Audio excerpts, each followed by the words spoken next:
আমার থাকলো হায়াত, হায়াতে যতদিন বেঁচে আছি মরতেই তো হবে।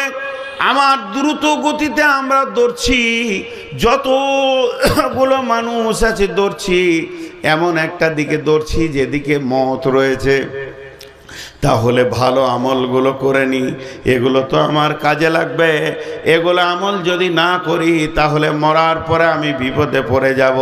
তাই আমার আল্লাহ বলছেন লিয়াবলুয়াকুম আইয়ুকুম আহসানু আমালা।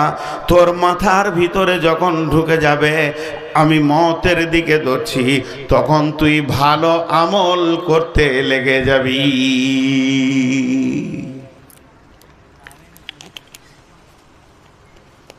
জি, আমরা যতগুলো মানুষ আছি সবাই দৌড়ছি, কেউ বসে নাই। কার দিকে দৌড়ছি? মওতের দিকে দৌড়ছি। আমি গোটা দেশের কথা বলছি না, এখানে যটা নারী পুরুষ বসে আছি এই লোক কটার কথা বলছি, বাকি কটা বাদ দেন, সবারই কথা বাদ দেন। আমরা সবাই দৌড়ছি মওতের দিকে।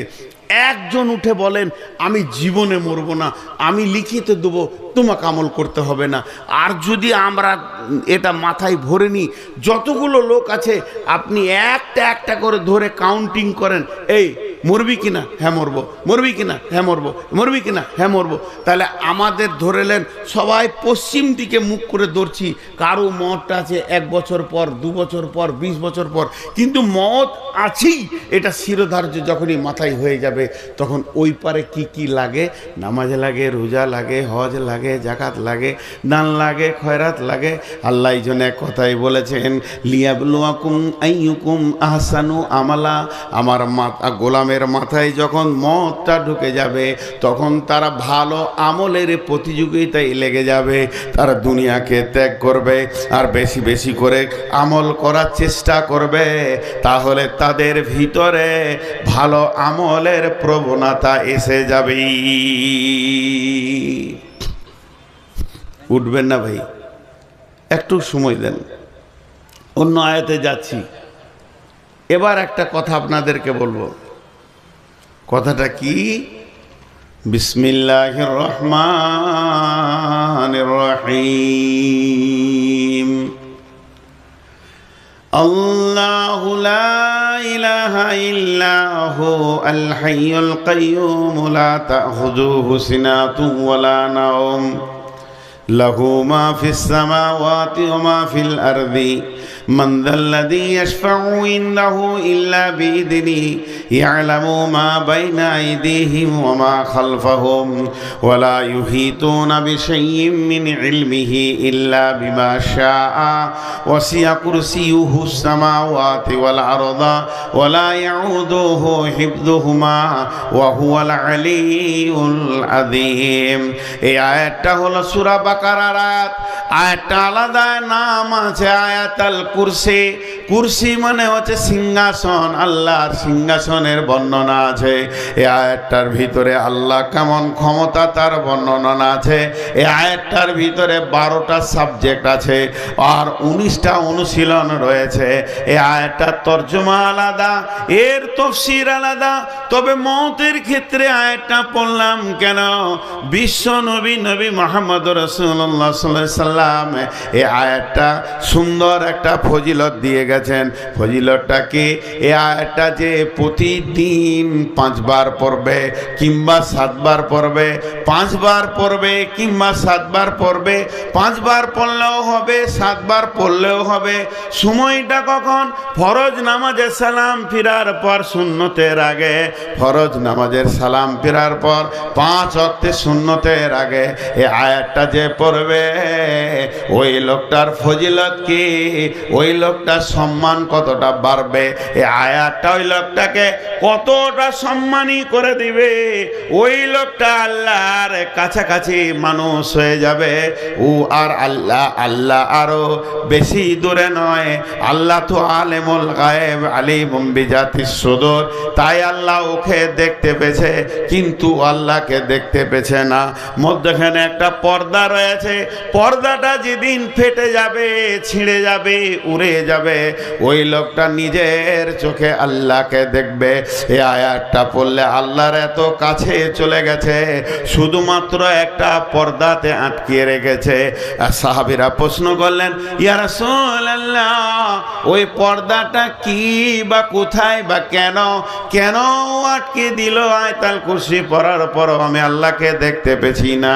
বিশ্বনবী বললেন, ওটা পর্দা মানে হচ্ছে ওর নাম মত, ওর নাম মত। ওই লোকটা যখন মরবে সঙ্গে সঙ্গে আল্লাহকে দেখবে। তাহলে মত হলো একটা পর্দা, মত হলো একটা পর্দা, পর্দা উঠে গেলে আল্লাহকে দেখবে। তার মানে বিশ্ব নবী বলছেন, আয়াতুল কুরসির যদি কারো আমল এরকম থেকে থাকে, যেদিন তার মত হবে সেদিন আল্লাহর সঙ্গে মোলাকাত ঘটবে। জি, আল্লাহর সঙ্গে মোলাকাত ঘটবে। কত সুন্দর কথা। কিন্তু একটা কথা আমার মাঝে বলবো, 2-5 মিনিট বলবো, শুনে মজা লাগবে। আপনাদের এই ভাটল এলাকায় মানুষ মরে, শুনতে পাইনি। এই আর কতক্ষণ সময় লাগবে তোমার? হাসছো? এই ভাটল এলাকায় মানুষ মরে, একটু জোরে বলেন। ভয় লাগছে নাকি? মত মরে? জি না, মানুষ কোনোদিন মরে না, মানুষ কোনোদিন মরে না। এইটা প্রমাণ করবো এখন 5-7 মিনিট। সব আছে, আপনার দাদা, নানা, মা, বাপ, ভাই, বোন, আত্মীয় স্বজন, যাদেরকে আপনি বলছেন মরে গেছে, ওরা সব আছে, মরেনি। লালন ফকির কি বলছে? লালন ফকির কে বলে মানুষ মরে, আমি বুঝলাম না ব্যাপার। মরলে মানুষ বিচার হবে কার? কে বলে মানুষ মরে, কে বলে মানুষ মরে, আমি বুঝলাম না ব্যাপার। মরলে মানুষ বিচার হবে কার? জি, নদীতে জোয়ার আসে, যাই ভাটিতে আবার ফিরে, জোয়ার ভাটার খেলা রে ভাই দেহের মাঝারে, কে বলে মানুষ মরে। আব্দুল আলিম কি বলছে? পরের জমি পরের জায়গা, ঘর বানাইয়া আমি রই, আমি তো সে ঘরের মালিক নই। তাহলে মানুষ মরে না। কোরআন কি বলছে? কোরআন বলছেন, কুল্লু নাফসিন যায়িকাতুল মত। পৃথিবীর যত প্রাণী আছে তারা মদকে খাবে, মদকে চাটবে। মানুষ মরে যাবে এটা নয়, মদকে তারা চাটবে। যে জিনিস চাটা হয় সেটা খাদ্য বস্তু হয়। মানুষ আলকাতরা চাটবে না, মানুষ আপনার কিরোসিন তেল চাটবে না, মানুষ কাদা চাটবে না। মানুষ যদি চাটে তো মধু চাটবে, মধুকে চেটে দেখবে। তাহলে মদ হলো চাটার জিনিস। কোরআনে কোথাও লেখা নাই মানুষ মরে যাবে, শেষ হয়ে যাবে, লেখা নাই। বরং আল্লাহ বলেছেন, কুল্লু নাফসিন যায়িকাতুল মত। মানুষ মদকে চাটবে, তারপরে আমার কাছে ফিরে আসবে। ফিরে আসবে মানে লোকটা জীবিত আছে, এখনো মরেনি। যে ফিরে যায়, আমি যদি বলি মঞ্জুর মাদ্রাসায় গিয়ে ভাত খাবে, তারপরে আমার কাছে আসবে, তার মানে লোকটা তো মরলো না। কোরআনে কোথাও নাই লোক মরে যাবে। তারা আল্লাহ বলছেন মদকে চাটবে, আমার কাছে ফিরে আসবে। হায়াতের সঙ্গে রুজি এত সামঞ্জস্য, যতদিন হায়াত ততদিন রুজি। আহার দেবেন তিনি রে ভাই, জীব দিয়েছেন জুনি। তোকে সৃষ্টি করে তোর কাছে যে আছেন তিনি ঋণী। না চেয়ে দেখ ক্ষেতের ফসল, পাই যে বৃষ্টি জল, তুই যে পেলি পুত্র কন্যা কে দিল তা বল। তার মানে হায়াত যতদিন আছে রুচি আল্লাহ পৌঁছাতে থাকবে। তাহলে মানুষ মওতকে চাটবে কিন্তু মানুষ মরবে না।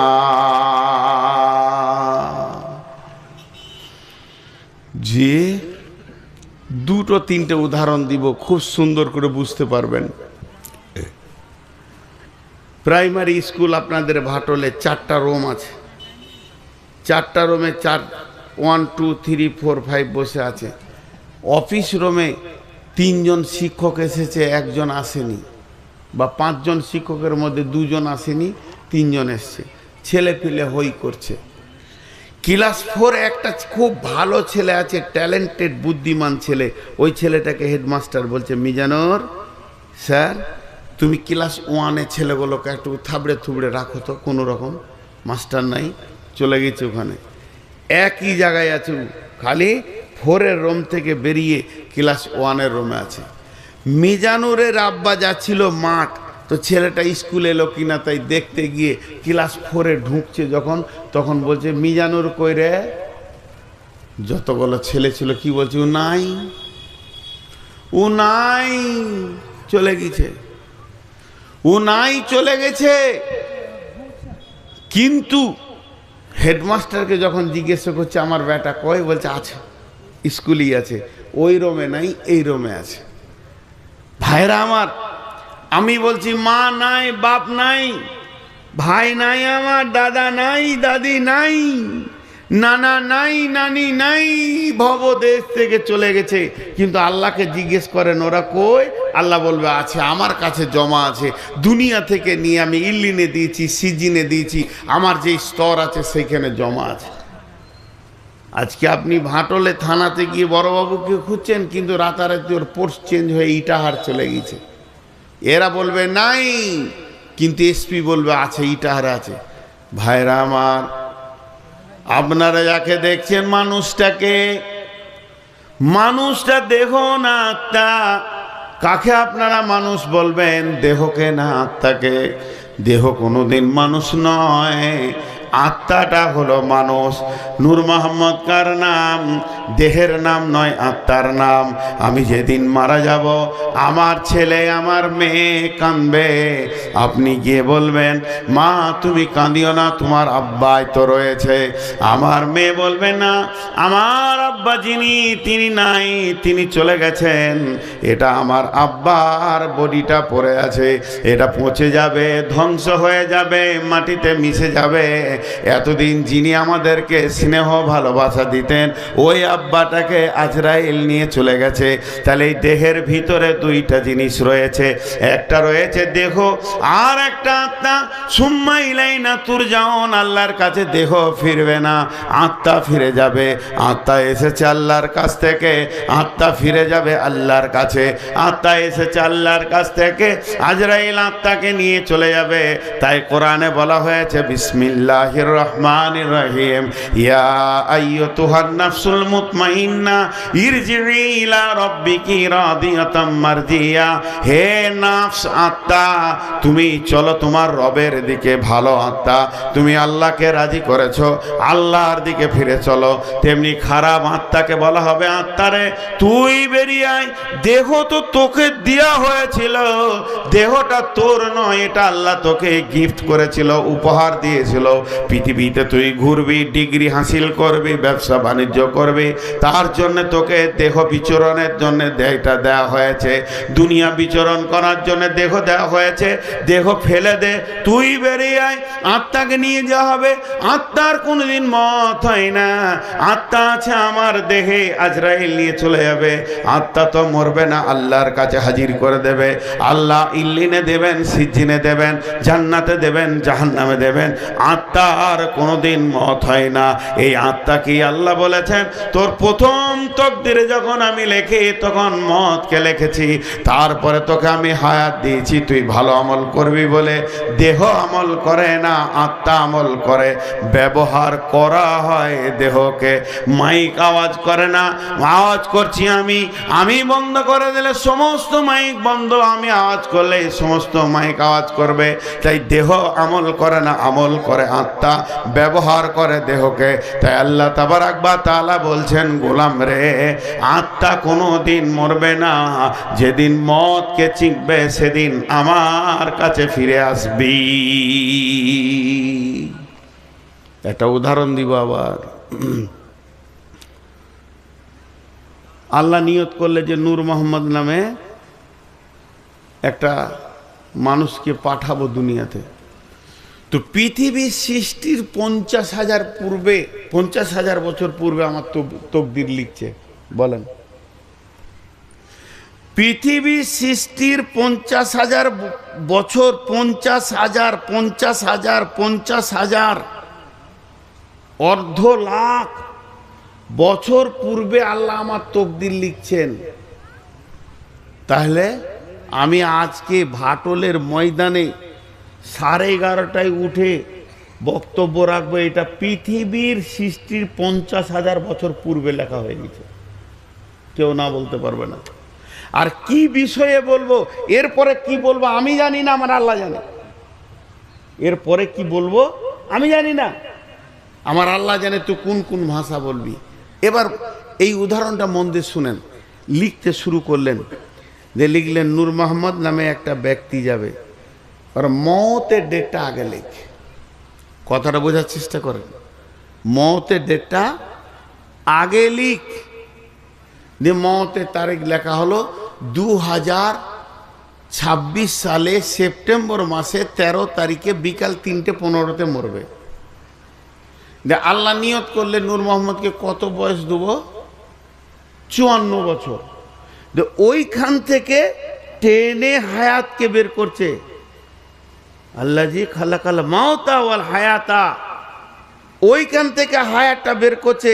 যে ওই 2026 সালে সেপ্টেম্বর মাসের 13 তারিখে বৈকাল 3:15 পৃথিবী ছাড়বে। তাহলে ওখান থেকে ও 54 বছর হতে কোন দিন মায়ের পেট থেকে বের করতে হবে, এটা আল্লাহ হিসাব করে নিয়েছে। সেই দিন আমাকে মায়ের পেটে দিয়েছে। এবার আমি মওতের দিকে হাঁটছি, ঠিক আমার হায়াতের সাথে আমার রুজি মেল আছে। এমনি করে রুজিটা পাশে পাশে সাজানো আছে। কেন? রুজিতেই মত, রুজিতেই মত। রুজি খতম, মত শুরু।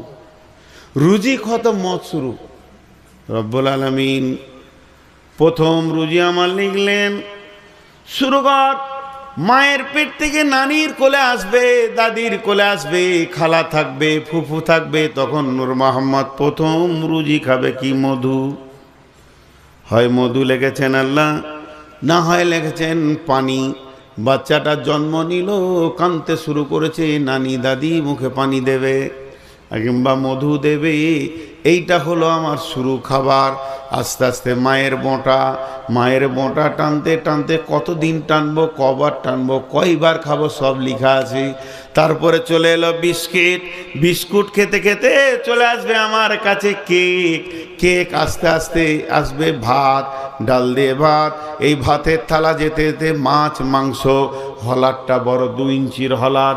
কত বড় বড় গরু এখানে ঢুকে গেছে, উঁট ঢুকে গেছে, দুম্বা ছাগল এই 2 ইঞ্চির হলালে পিসে শেষ করে দিয়েছে। এই খেতে খেতে খেতে খেতে আমি বিরাট বড় হলাম। ভাটলে আজকে আসবো, ক প্লেট খাবো, কোথা খাবো, কোন জায়গায় খাবো, আল্লাহ তকদিরে লিখে দিয়েছে। এই খাবার আমার সঙ্গে চলছে। যেতে যেতে আমার হসপিটাল হয়ে গেল। সেপ্টেম্বরের 13 তারিখ চলে এসছে 10 তারিখ। আমি হসপিটালে শুয়ে গেলাম, খাবার আর যায় না। এরপর কলা, দুধ, রুটি আর মুখে ঢুকছে না। রুটি লোক বলছে জমজমের পানি একটু দে, পানিটা খেয়ে নিলাম। এরপরে আমার প্লেটগুলো আস্তে আস্তে আগিয়ে আসে। মতের প্লেটটা আজরাইল ধরে আছে, তোকে এটা শেষ চিখতে হবে। আমার শেষ পানিটা পেটে চলে গেল। আত্মীয় স্বজন খোয়ালে আজরাইল বলবে আর রুজি তোর নাই, প্লেট খতম হয়ে গেছে। এবার মতের স্বাদটাকে চিকেলে আমি যখনই মদটাকে ছিঁকে নেব পৃথিবীর একটা ফোঁটা পানি আর আমার পেটে যাবে না। সুম্মা ইলাইনা তুরজাউন, আমার আত্মা দেহ ছেড়ে রবের কাছে চলে যাবে।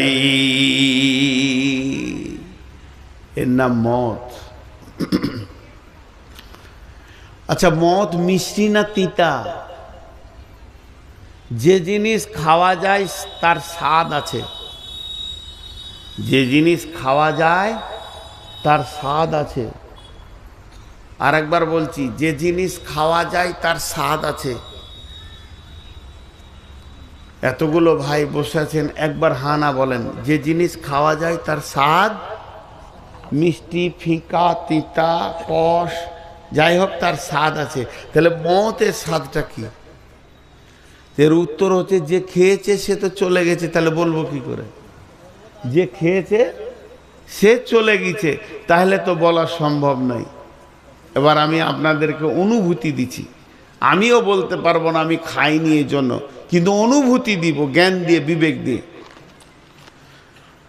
একটা উদাহরণ দিয়ে আগে, মা মুরব্বী মানুষ সুন্দর করে ক্ষীর বানিয়েছে, পায়েস।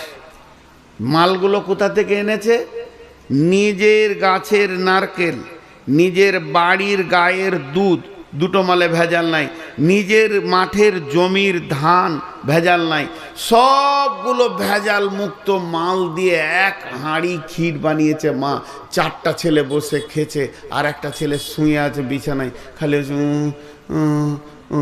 22 দিন জ্বর, এত জ্বর যে ওর মুখে মানে পানি দিলেও ওকে তিতা লাগছে, খেতে পারছে না, থুথু করে ফেলছে। এই 4 ভাই 2 প্লেট করে খেয়ে বলছে, মা আর আছে? বলছে হ্যাঁ আছে, খা, আল্লাহ দিয়েছে ঘরের মাল, খা। 4 ভাই বড় ভাইকে বলছে, ভাই কোন দিন মা মরে যাবে রে, মায়ের হাতের ক্ষীর 1 চামচ খা। ও বলছে আল্লাহ লাগছে না, না খা, আল্লাহ খা। জোর করে তুলেছে, তুলে ওর মুখে ভরে দিয়েছে 1 চামচ। তিতা ক্ষীর, তিতা। আরে যা বলেন বন্ধুরা আমার, পৃথিবীর যত খাবার আপনি খেয়েছেন বা যেগুলো আপনি খাননি, সবগুলোকে যদি এক জায়গায় জমা করা হয়, সবারই স্বাদগুলোকে এক জায়গায় জমা করা হয়, মতের স্বাদ তার থেকে অনেক ভালো। কেন শুনেলেন? আম খাবেন, রিজাল কি পায়খানা, আঙ্গুর খাবেন, রিজাল কি পায়খানা, ভাত খাবেন, রিজাল কি পায়খানা, রুটি খাবেন, রিজাল কি পায়খানা, মাছ মাংস খান, রিজাল কি পায়খানা। পৃথিবীর যত খাবার আছে তার রিজাল্ট হচ্ছে পায়খানা। আর যেদিন আপনি মদ খাবেন, এর রিজাল্ট পায়খানা লয়, এর রিজাল্ট হচ্ছে আল্লাহর মুলাকাত। পায়খানা লয়, পেশাব লয়, টয়লেটে যেতে হবে না। যেদিন আপনি আমি মদকে খাবো, ওপারে আমার রব দাঁড়িয়ে আছেন। অতএব মদ খেলেই আল্লাহকে দেখা যায়, এর মতো দামি স্বাদের খাবার আর নাই। কিন্তু ওই শরীরটা ক্ষীর খেলো, 4 ভাই খেলো, তাদের শরীর ঠিক আছে, তারা থালা থালা করে 3 প্লেট উড়িয়ে দিল। কিন্তু একজনের গায়ে জ্বর, এত জ্বর ক্ষীরকে সে তিতা বলছে। তার মানে যে শরীরে পাপে পরিপূর্ণ হয়ে থাকবে, যে লোকটা পাপ করে করে বডিটাকে কয়লা করে দিয়েছে, যার পাপের চাপ এত বেশি, ওকে মদ ভালো লাগবে না, মদকে তিতা লাগবে, এত কষ্ট হবে। যেহেতু মরার পরে সে আল্লাহর মুলাকাত পাবেই না, আর পাপের জগতে ভেসে রয়েছে। এর জন্য আল্লাহ বলছে, নূর মোহাম্মদ রে, তুই একবার ভাটলের ময়দানে বলে দে, আমি মদকে বানিয়েছি এই জন্য যাতে করে সে ভালো আমলের ময়দানে নেমে যাবি। খারাপ আমল ছেড়ে দিবে, জি, খারাপ আমল ছেড়ে দিয়ে ভালো আমলের ময়দানে চলে যাবে। দেখেন, মাঝে একটা কথা বলছি, দুঃখ করিয়ে না, আমার বসে 1.5 ঘন্টা পার হয়ে গেল। 2 ঘন্টা হতেই চললো। কোন ভেজাল, ঘড়িটা তো খুব বদমাস। 1.5 ঘন্টা হতে চলো, আর 2 মিনিট 5 মিনিট আছে। আর বসার পরে বলেছি জেনারেটরম্যানকে ডেকে দেন, আমাকে টুপি পরাচ্ছে। মাল কত শিয়ানা, হ্যাঁ? খালে একবার মাইকটা বন্ধ করে লাত মেরে যদি না ফেলে দিতে, বাপের নাম চেঞ্জ করে দেবো। খালে একবার কারেন্ট যাক আর মাইকটা বন্ধ, ও বুঝে নেবে যে কতদিনে মাস আছে, বছর আছে। ওর টাক মাথাটাকে আজকে ছাড়িয়ে দেবো আমি, চিনা না, গোটা পশ্চিমবঙ্গ দাপিয়ে বেড়াচ্ছি। ওকে বললাম যে একবার ডেকে দাও, তো ডাকছে না। বুঝতে পারবে ও যে কত সর্ষে দিলে কত তেল বের হয়। আর কপাল যদি ভালো থাকে তা কারেন্ট যাবে না। তো মত কথা শুনেলেন। আজকে একটা বিষয়ের, আচ্ছা আপনাদের বিরক্ত লাগছে নাকি? নারায়ে তাকবীর, জোরে বলেন, জেগে থাকার মতো বলেন, মরার মতো বলেন না। নারায়ে তাকবীর, মাশাআল্লাহ। তো এর নাম মত। আর একটা আয়াত আছে, খুব সুন্দর করে ধীরে ধীরে তাফসীর করব। 3টা আয়াত আছে। আমরা মতকে বুঝি না, উদাসীন। এত প্রতিদিন জানাজা পড়ছি, তারপরেও আমাদের খেয়াল হয় না। চলেন বিসমিল্লাহির রহমানির রহিম। কুল ইয়া আইয়ুহাল্লাযীনা হাদু ইন জা'আমতুম আন্নাকুম আওলিয়াউ লিল্লাহি মিন দুনিন নাসি ফাতামান্নাউল মাউতা ইন কুনতুম সাদিকিন ওয়ালা ইয়াতামান্নাউনাহু আবাদান বিমা কদ্দামাত আইদিহিম ওয়াল্লাহু আলীমুম বিয-যালিমিন। কুল ইন্নাল মাউতাল্লাযী তাফিরুনা মুলাকীকুম সুম্মা তুরাদ্দুনা ইলা আলিমিল গায়বি ওয়াশ-শাহাদাতি ফায়ুনাব্বিউকুম বিমা কুনতুম তা'মালুন। এই আয়াত কটা শুনে যাবেন। যে কটা লোক বসে আছেন, বাপজি ভাই, আমি হাত দুটা ধরে বলছি,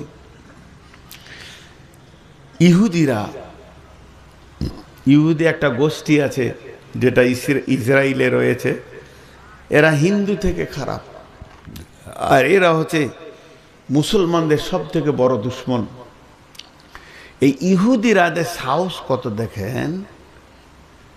ইহুদিরা এসে আল্লাহ রসুলকে বলছে, হে মুহাম্মদ সাল্লাল্লাহু আলাইহি সাল্লাম, তুই আল্লাহর দুশ্মন, আমরা আল্লাহর বন্ধু।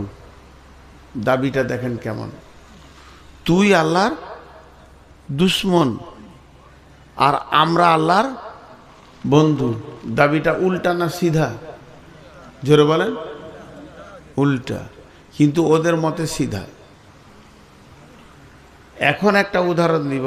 আপনাদের থানা তো কোথায়? রায়গঞ্জ। আমি রায়গঞ্জের এসপি আমাকে খুঁজে বেড়াচ্ছে। উত্তর দিনাজপুরের এসপি বলছে, নূর মোহাম্মদকে যেখানে পাবি গুলি কর।